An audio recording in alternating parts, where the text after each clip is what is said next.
Good evening and welcome to Arctic Business News.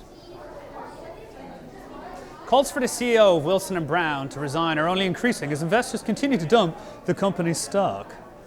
The value of the Arctic's third largest oil and gas insurers dropped significantly, sparking calls for a vote of no confidence by the board. Representatives from Wilson & Brown continue to reassure investors that the sustained recent spate of iceberg-related disasters, including the Marzana oil spill and the shrinking of Christiansson, could not have been foreseen. However, the stock will continue to plummet as long as the company is forced to cover the costs related to this series of disasters.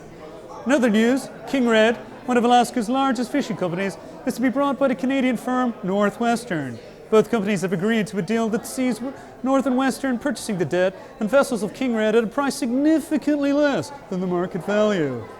King Red was badly hit by the so-called crab conflict that affected the industry last year. Confrontations between the American and Canadian fishing fleets in the Beauport Sea caused the price of king crab to drop by a stunning 65% as consumers sought to voice their displeasure with military involvement in the disputes.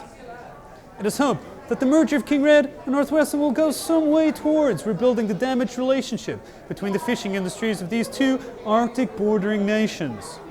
And finally, AR Mining, the largest mining research contractor in Norway, has continued its growth for the second month running. The sustained rise in the company's value is largely due to continued excitement over Svalbard's mineral potential.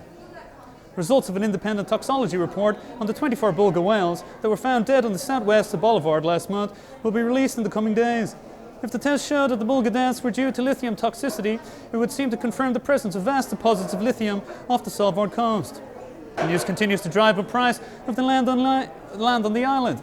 The mining companies from countries including Britain, Germany and Finland are seeing an increased interest in their stock. From all of us here at Arctic Business News, good evening.